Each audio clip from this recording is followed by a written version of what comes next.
Merhaba arkadaşlar, kanalıma hoş geldiniz. Görmüş olduğunuz gibi bugün bu muhteşem çantayı yapacağız. Anlatabildiğim kadar anlatmaya çalışacağım arkadaşlar. Videonun sonunda da göreceksiniz. Çünkü ben de yaparken çektiğim için videonun sonunda zaten paylaştım tamamını. Şimdi başlangıçta hangi çantayı yapmamız açısından bilgi olmak adına tekrar paylaşıyorum. Bakın şöyle çok güzel bir model buldum ve bununla valiz tip çanta çalıştım arkadaşlar. Ben çok keyif aldım çalışırken. Umarım siz de beğenirsiniz.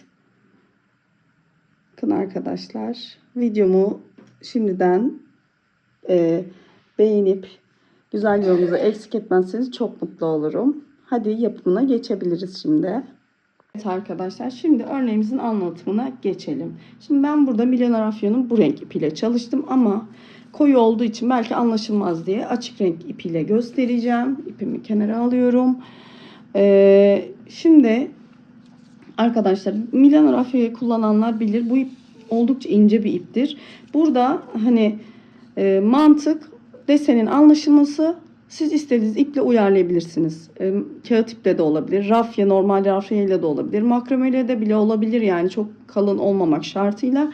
Buradaki amaç örneği anlamak, yaptığım çantanın mantığını çözmek, ona göre çantayı uyarlamak arkadaşlar. Şimdi benim verdiğim ölçüler bu ipe göre. Ama siz mesela şimdi birazdan örneği gösterdikten sonra çantanın parçalarının ölçülerini size vereceğim. Normal iple de yaparsanız bu ölçüye uyarak yapabilirsiniz. Şimdi arkadaşlar şimdi şöyle de bir bilgi vereyim. Benim çektiğim videolarda arkadaşlar sayıları tam olarak vermeye çalışıyorum. Lakin herkesin el işçiliği, ipinin kalınlığı, işleyiş mesela sıkılığı, bunlar farklılık gösterir. Birebir aynısını tutturmanız imkanı yok. Çünkü ben de mesela başkasından mesela bakıp daha önceden öğrenmek amaçlı yaptığım çantaları aynısı tutmuyordu. Çünkü herkesin el işçiliği çok farklı. İpinin kalınlığı farklı, tığının kalınlığı farklı. Yani buradaki amaç o yaptığınız projeyi anlamak, nasıl yapıldığını öğrenmek ve kendinize göre uyarlamak. Yani birebir aynısı tutmadı diye bir şey yok arkadaşlar. Ben de her şeyi kendime göre uyarlıyorum. İpimin kalınlığına göre, el işçiliğime göre genişletiyorum ya da daraltıyorum. O yüzden ben burada size bu çantalardaki mantığı anlatıyorum. Büyütmek, genişletmek sizin elinizde yani. Şimdi arkadaşlar, ben şimdi küçük bir parça çalışacağım. Dediğim gibi birazdan parçaların ölçülerini, bu ipte yaptığım sayılarını size vereceğim. Şimdi arkadaşlar zincir çekiyoruz. Örnek 2 ve 2'nin katlarından oluşuyor arkadaşlar. Ve ben her zaman şu taraftan biraz fazla zincirinizi çekin. Zincir sökülür arkadaşlar. Ama az yaparsanız tekrar baştan başlamak zorunda kalırsınız.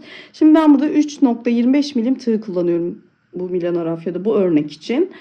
Sık iğne gibi değil, dokulu bir örnek olduğu için bu normalde 3 milim kullanıyorum ama bu örnekte 3.25 milim kullandım. Kağıt ipte çalışacaksanız ben 3.5 milim kullanıyorum. Tabi herkesin el ayarı farklı. Şimdi şöyle bir kilit zinciri yaptım. Şimdi 2'nin katlarından oluşuyor arkadaşlar. Şimdi gelişgüzel biraz zincir çekeceğim. 2, 3, 4, 5, 6, 7, 8, 9, 10, 11. Şimdi 12 tane zincir çektim. Bir tane başta boşluk bırakıyorum. Bir tane de sık iğne boşluğuyla ikişer tane daha ekliyorum. 1, 2. Bakın şimdi. 14 tane zincir çektim arkadaşlar. Şimdi şu başlangıçta bakın. Şunu atlıyorum. Bir taneyi atlıyorum. Ve yanındakine şöyle zincirin içine bakın. Ve şuradan tek kanadını alıyorum. Bakın ikisine bir değil. Hatta bir tane daha çekelim. 17 tane zincir çekmiş oldum. Dediğim gibi zincir önemli değil. Maksat ne kadar örnek yapacaksanız zaten kalanını sökeceksiniz. Şimdi bakın arkadaşlar. Şurada ilk tığımdaki zincir değil, onun yanındaki zinciri atlıyorum. Şöyle zincirin ilk üst kanadından bakın. Şöyle yaklaştırayım. Ben normalde ikisini bir alırım ama bu örnekte üstteki kanattan alıyorum. Ve buraya bir sık iğne yapıyorum arkadaşlar. Şimdi sık iğnemi yaptım. Tığımı doluyorum. Aynı boşluğun içine tekrar batıyorum ve ikili trabzan olarak yukarı çıkıyorum. Hatta biraz daha yaklaştırayım size. Şöyle. Evet. Şimdi bakın arkadaşlar. İkili trabzan olarak yukarı çıktım. Şimdi bir adet zincir atlıyoruz. İkinci bakın yanındaki zincirin gene tepesindeki kanadını alıyorum. Ve buraya bir sık iğne yapıyorum.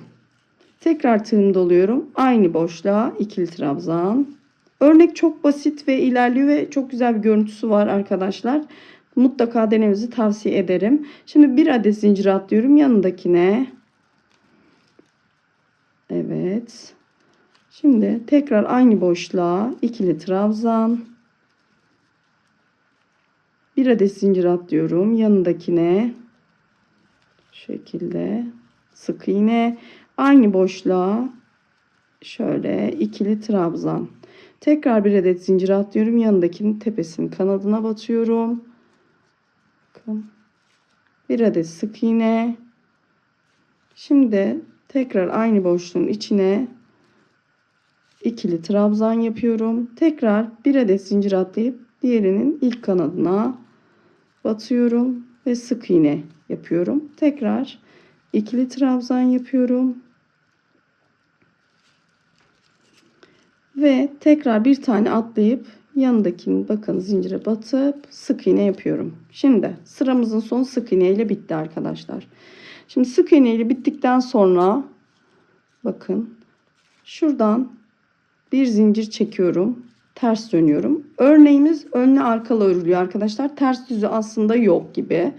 Şimdi bakın arkadaşlar bir zincir çektik. Şurada bakın en son yaptığımız köşede yaptığımız sık iğnenin şöyle yaklaştırayım. Sık iğnenin şöyle içine batıyoruz. Üstüne bir sık iğne yapıyoruz. Tekrar aynı noktaya bir tane ikili trabzan yapıyoruz. Şimdi ikili trabzandan sonra şurada bakın sık iğne yaptığımız noktalar var. Bu sık iğnelerin tepelerine batıyoruz. Bakın. Şurada ikili trabzanımız var. Burada sık iğne. Bu sık iğnenin içine batıyoruz. Ve tekrar sık iğne ile birleştiriyoruz ve aynı noktaya tekrar tığımızı doluyoruz ve ikili trabzan.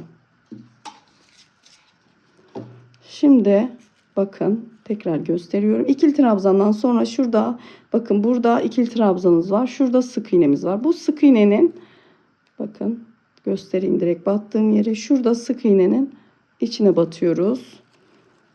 Tekrar sık iğne ile sonra tığımızı doluyoruz. Aynı yere ikili trabzan. Tekrar bakın şurada sık iğnemiz görünüyor. Onun içine batıyoruz. Sık iğne ve aynı noktaya ikili trabzanımızı yapıyoruz. Tekrar arkadaşlar bakın sık iğne noktalarım zaten şuralarda belirgin. Buraya sık iğne. Tekrar aynı noktaya ikili trabzan. Örneğimiz hep bundan ibaret arkadaşlar. Şimdi tekrar bakın. Şurada sık iğnenin içine batıyoruz. Ve tığımızı doluyoruz ve ikili trabzan yapıyoruz. Burada sıra sonunda bakın burada sık iğne var. Yalnız ben buradaki sık iğneye bakın batmıyorum. Normalde sıra örnekte sık iğnenin içine batıyoruz. Buraya batarsanız şöyle çok kavisli bir görüntü oluyor kenarda. Bunu engellemek amacıyla arkadaşlar bakın şurada köşede bir tane bakın sık iğne yapmıştık ya, boşluk bırakmıştık ya burada zincir. Onun içine batıyorum ve sık iğnemi oraya yapıyorum. Bu kenarın daha düzgün olmasını sağlıyor. Buraya dikkat edin. Tekrar bir zincir çekiyorum ve kenarları çok sıkmadan çekin. Dönüşteki çünkü buraya hem kasmasın, örneğiniz aşağı doğru çeker. Güzel bir görüntü olmaz. Şimdi tekrar zincir çekiyorum arkadaşlar. Ters dönüyorum. Bakın örnek zaten hep bu şekilde ilerliyor. Şimdi bakın şurada sık iğne boşluğu var. Buraya bir tane sık iğne. Tekrar tığımı doluyorum. Bir tane ikili trabzan. Bakın burada yine sık iğnemizin boşluğu var. Bakın şurada. İçine batıyorum. Sık iğne. Tekrar tığımı dolup aynı boşluğa ikili trabzan. Bakın. Şimdi görüyorsunuz sık iğne burada. İkili trabzan burada. Biz şu sık iğnenin içine batıyoruz. Bence oldukça pratik ve çok güzel bir örnek. Çok çabuk da ilerliyor ve sıkılmıyorsunuz. Bakın ikili trabzan yaptım. Tekrar bakın burada görünüyor. Şurada sık iğnemiz var. Bunun içine batıyoruz. Sık iğne ve ikili trabzan. Bakın. Tekrar şu bakın önde gelen sık iğnenin içine batıyoruz. Sık iğne. Tekrar ikili trabzan. Görüyorsunuz sık iğnemiz burada. İçine batıyoruz. Sık iğne. Gördünüz ve şimdi bakın sık iğnemiz burada. Şimdi köşelere dikkat edin. Sık iğnemiz burada. Buraya batmayın. Ben buraya batmıyorum dediğim gibi. Şu köşe var ya, bakın zincirimizin içi. Şurası. Ben bu tarafa batıyorum arkadaşlar. Zincirin içine batmıyorum. Yani sık iğnenin içine batmıyorum, pardon. Zincirin içine batıyorum. Ve şunu biraz uzatıyorum. Benim ipimden kaynaklı. Çok kastırmıyorum. Ve bir sık iğne yapıyorum ve bir zincir çekiyorum. Tekrar dönüyorum. Bir kere daha göstereceğim arkadaşlar. Görüyorsunuz şurada sık iğne boşluğuna. Bir sık iğne. Tekrar aynı yere. İkili trabzan. Şurada gördüğünüz sık iğne, bakın sık iğne boşluğuna batıyoruz. Sık iğne. Tekrar ikili trabzan. Tekrar bakın şu sık iğne boşluğu var karşılayan bize. Sık iğne. Aynı noktaya ikili trabzan. Bakın önde gelen sık iğne. Tekrar aynı noktaya ikili trabzan. Tekrar bakın şuraya. Sık iğne. İkili trabzan. Sık iğne. İkili trabzan. Şimdi bakın köşeyi tekrar ve son kez göstereceğim. Normalde şöyle sık iğneleri batıyoruz. Örneğin ortalarında. Ama köşelerde böyle yapmıyorum. Bakın şuradaki. Gördünüz mü? Sık iğnenin iç tarafından doğru batıyorum. Şöyle biraz uzatıyorum ipimi ben. Çok böyle sıkmıyorum köşeyi. Ve bu şekilde. Tekrar bir zincir çekip döküyoruz. Bakın arkadaşlar. Bu hasır modele benziyor biraz. Ama çok güzel duruyor. Bence bu iple de çok güzel oldu. Her iple de çalışılabilir. Şimdi bu şekilde örneğimizi anladığımızı düşünüyorum. Şimdi arkadaşlar örneğimiz bu şekilde yapıyoruz. Şimdi birazdan size ben parçalarını hazırladım. Onların ölçülerini, işte sayılarını vereceğim. Siz de kendi ipinizin cinsine göre ölçülere uyarak yapabilirsiniz. Dediğim gibi model sayısı uymayabilir ama ölçüleri vereceğim. O ölçüde çantanın ebatlarını yapmak istiyorsanız o ölçüye göre yapabilirsiniz. Dediğim gibi örnek 2 ve 2'nin katlarından oluşuyor. Yanları da birer tane zincir dönüş paylarımız var. Zincir çektiğimiz, onları veriyoruz. Bu şekilde arkadaşlar. Şimdi çantamızın diğer detaylarına geçebiliriz.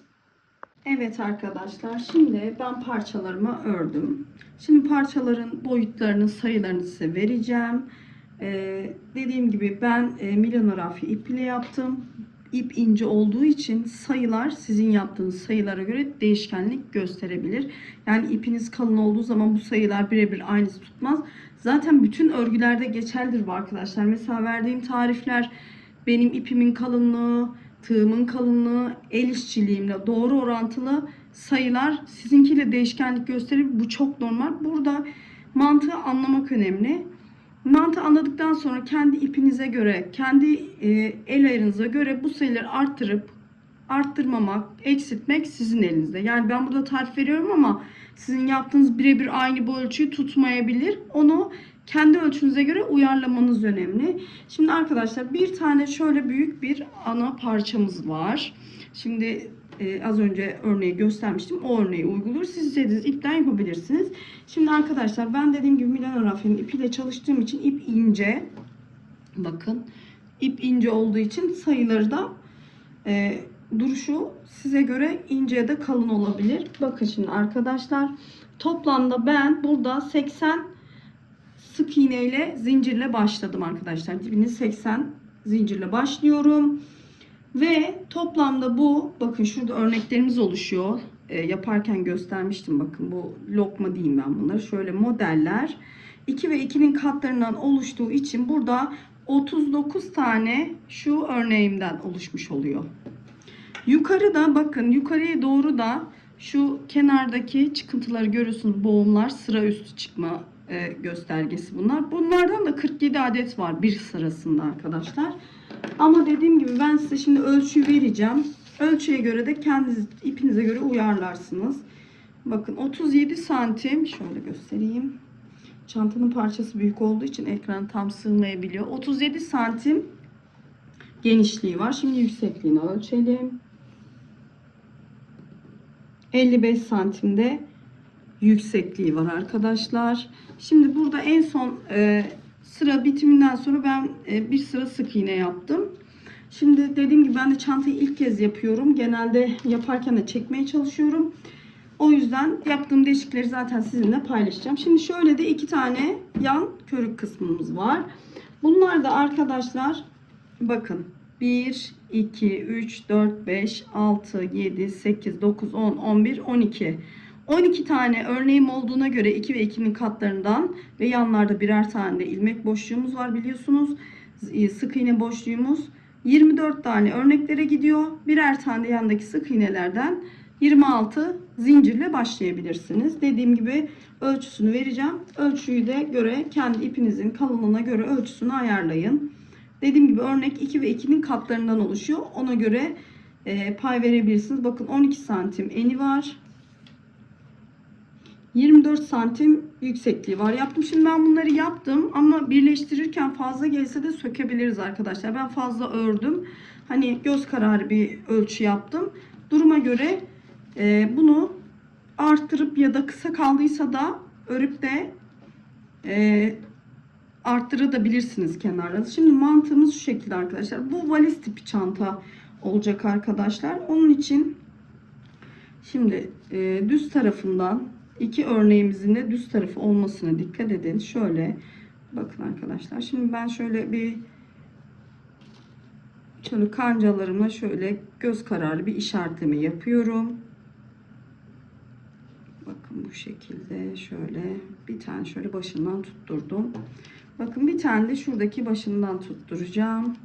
Dediğim gibi şimdi göz kararı nereye hangi ilmeğe hangisi denk geliyor görmek için şöyle ilmek belirleyicilerini şöyle bir tutturma yapıyorum. Buna göre az mı çok mu artıyor mu? Şöyle yapalım.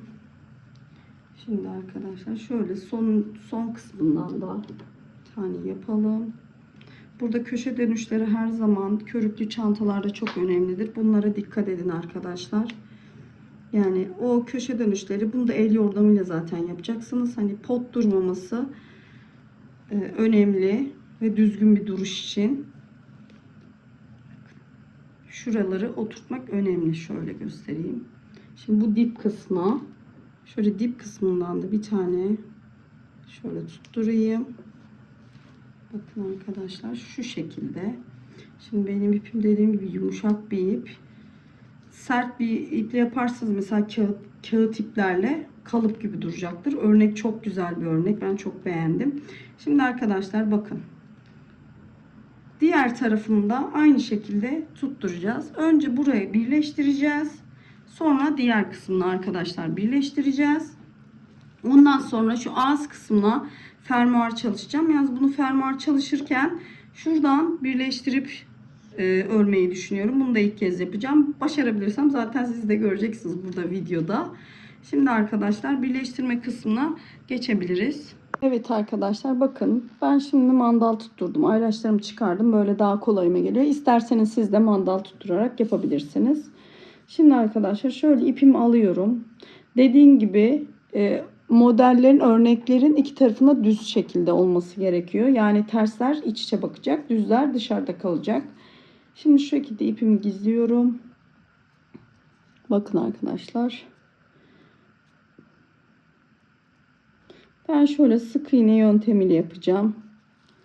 Siz istediğiniz farklı bir yöntemle de yapabilirsiniz. Şimdi bunların kenarları normal sık iğne olmadığı için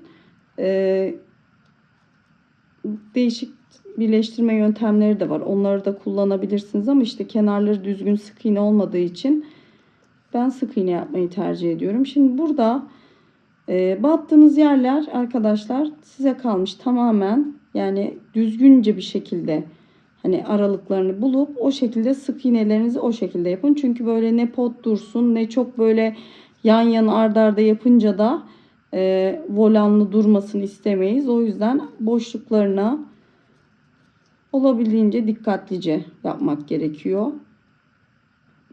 Şöyle. Şimdi arkadaşlar sık iğne yapıyoruz.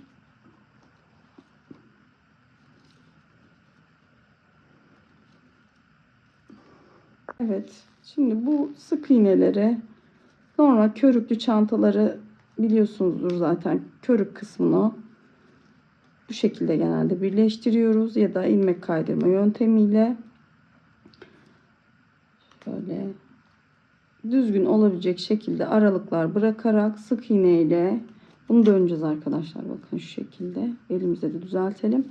Bakın böyle devam ediyoruz. Şöyle kenar kısımlarından dönüyoruz ve tekrar aynı şekilde burada birleştirip bitiriyoruz. Aynı şekilde buradaki parçayı da bu şekilde birleştireceğiz arkadaşlar. Sonra şu ağız kısmına geçeceğiz. Şimdi ben bu iki tarafı da birleştirip sık iğne ile geliyorum. Evet arkadaşlar bakın birleştirmemi yaptım. Şurada bir işlem daha yaptım birleştirdikten sonra, şimdi onu göstereceğim size.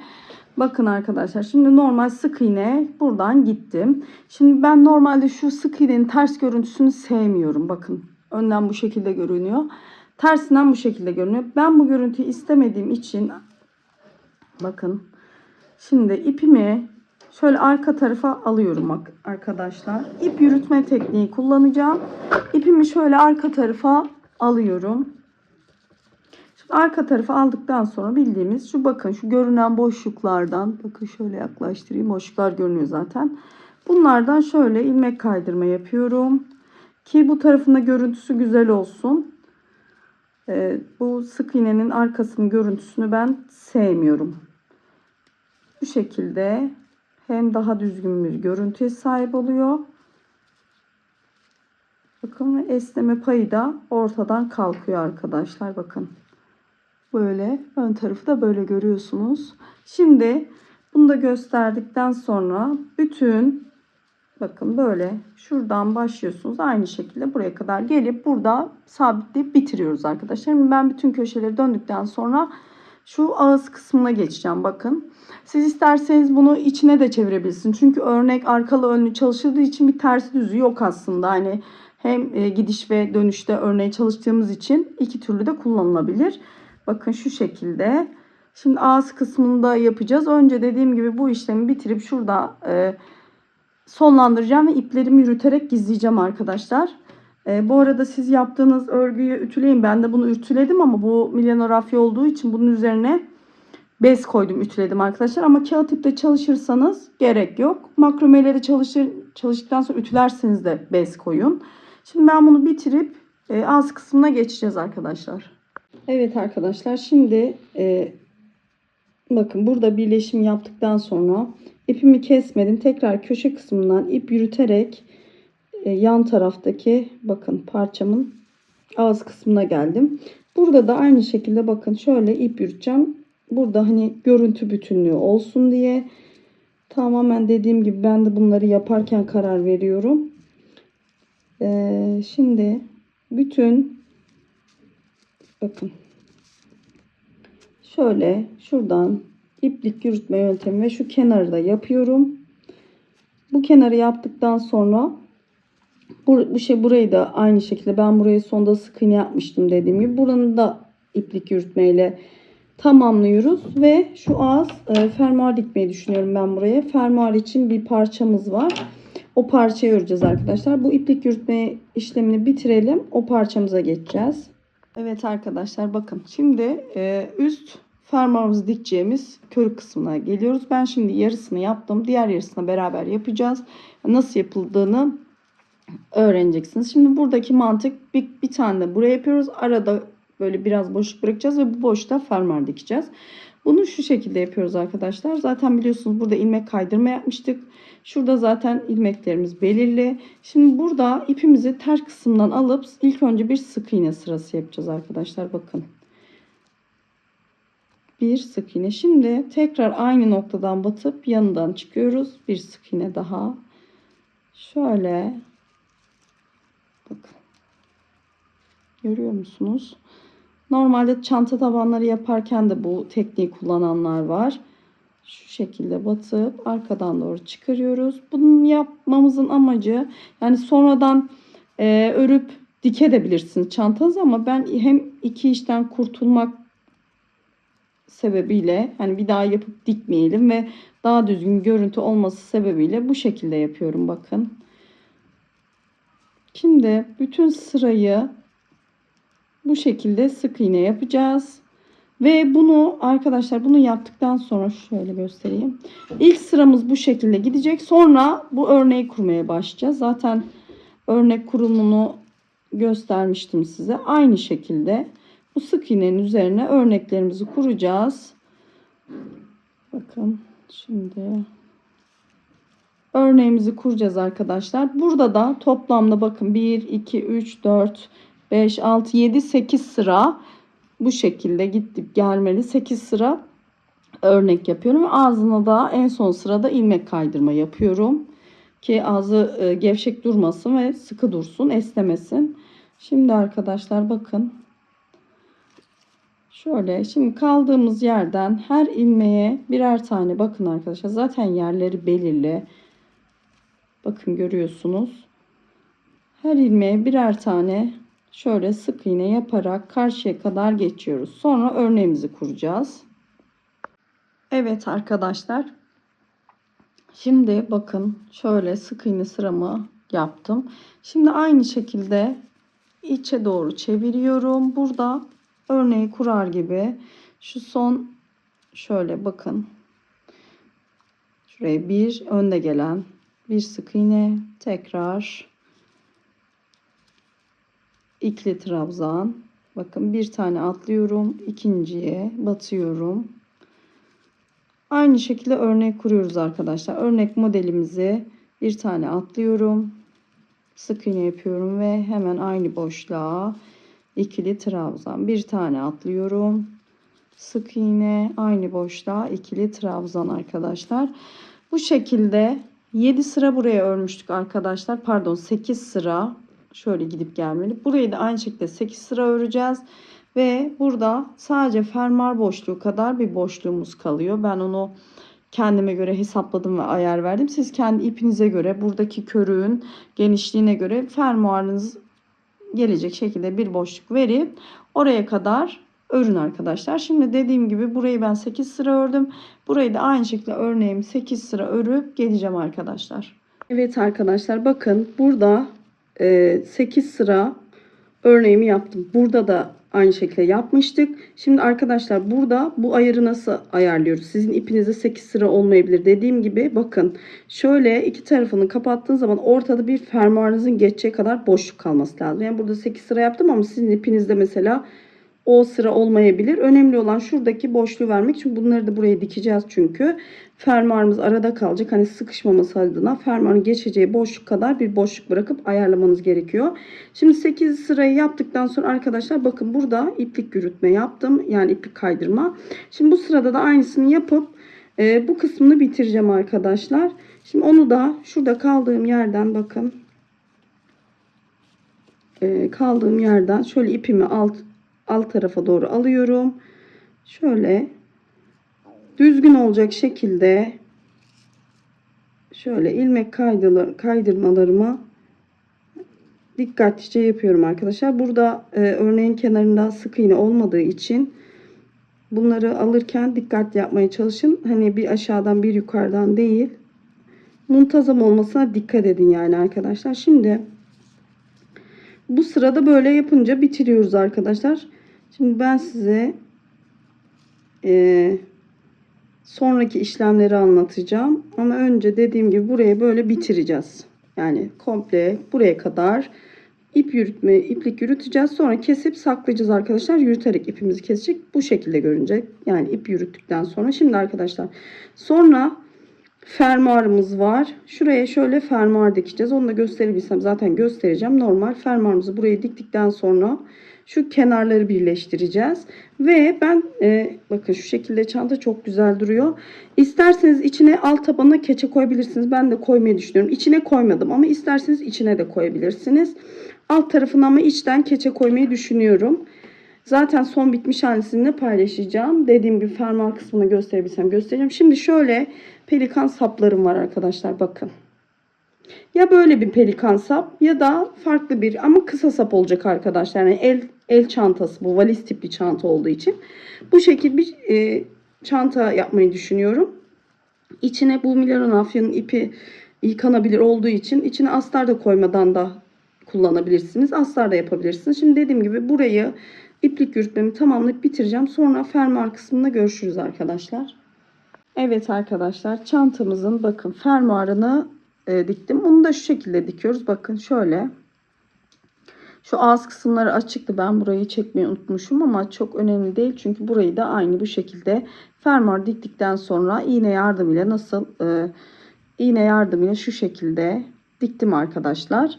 Dediğim gibi şöyle aralarından geçerek bakın görünmeyecek şekilde diktim. Şimdi fermuarımızın arkadaşlar birini bu tarafa birini bu tarafa diktim. Bakın şöyle terledim.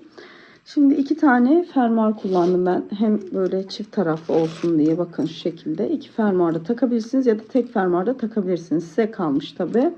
Şimdi arkadaşlar isterseniz içine keçe koyabilirsiniz. Ben de şöyle bir denedim. Bakın şöyle ince bir siyah keçe koydum içine. Şöyle göstereyim nasıl görünüyor. Siyah olduğu için görünmeyebilir. Hiç koymaya da bilirsiniz bakın bu şekilde. Hani ben size fikir amaçlı paylaşmak için bunu göstermek istedim. Belki ben de koymayabilirim ya da koyabilirim. Bilmiyorum, size kalmış ama keçe de koyabilirsiniz. Keçe de koyabilirsiniz içine. Ben zaten bitiminde detaylı olarak size göstereceğim. Dediğim gibi daha ona karar vermedim. Bu şekilde arkadaşlar fermuar diktikten sonra bakın yarısı bu tarafa yarısı bu tarafa hayalet iple diktim. Fermuarlarını da zaten çift taraflı bakın şu şekilde geçirdim ve bunu da şöyle diktim. Bu açık bu kısımlar arkadaşlar iğne yardımıyla ipi geçirdim. Şöyle iç taraftan şu şekilde belli olmayacak şekilde diktim arkadaşlar. Buraları kapattım yani. Dediğim gibi tığ yok. Sadece iğne yardımıyla kenarlarını birleştirdim. Şimdi buralara askı yapacağım arkadaşlar. İsterseniz siz pelikan askı kullanabilirsiniz. Normal kol askısı kullanabilirsiniz. İstediğiniz askı türünü kullanabilirsiniz. Ben de son askılarını takıp yapınca size son halini paylaşacağım arkadaşlar. Evet arkadaşlar, çantamın yapımını bitirdim. Bakın şöyle bir göstereyim. Ben dediğim gibi askılarını bu şekilde yaptım. Tuluma pres makinem var. Onunla perçin yaptım ama siz dikme askı da kullanabilirsiniz. Şöyle fermuarlarına şöyle deri detaylar ekledim. Kendi işte püskülüm, logom bunları ekledim. Arkadaşlar şimdi için ölçüsünü de vereceğim size. Daha doğrusu için demeyeyim, hani bitmiş halinin ölçüsünü şöyle bakın. 37 santim bir genişliği var. Şöyle tabandan yukarıda şuradan doğru hesaplayayım arkadaşlar. 20-21 santim ama kenarda körük kısımları da olduğu için oldukça geniş bir çanta. Bakın 12 santimde körük uzunluğu var. Şimdi arkadaşlar ben daha bunun için astar çalışmadım. İsterseniz keçe de koyabilirsiniz. Ben şöyle bir keçe koydum bakayım nasıl görünüyor diye. Bakın şöyle içinde bir keçe var ama dikmedim. Dediğim gibi daha astar çalışmadığım için ona karar vermedim. Ama genel anlamda görünümü bu şekilde. Bakın fermuarları da böyle çift taraflı. Şöyle. Bakın. Sert bir keçe koyarsanız tabii ki daha sert durur ama ben çok sert durmasını istemediğim için koymadım. Şimdi arkadaşlar ben dediğim gibi Milyoner Afya'nın ipiyle çalıştım ama siz değişik iplerle de çalışabilirsiniz. Burada bakın 358 gram ipim varmış ve biraz da kaldı açıkçası. Tamamen bitmedi. Ona göre değerlendirebilirsiniz. Yani bu ipten yapmak isterseniz 358 gram ipimden birazcık ipim arttı. Dediğim gibi arkadaşlar umarım beğenirsiniz. Ben çok beğendim. Modeli, rengi bence harika oldu. Yapacak olan arkadaşlar şimdiden kolay gelsin diyorum. Kanalıma da ücretsiz bir şekilde abone olup beni desteklerseniz de çok mutlu olurum. Bir dahaki videoya kadar hoşça kalın.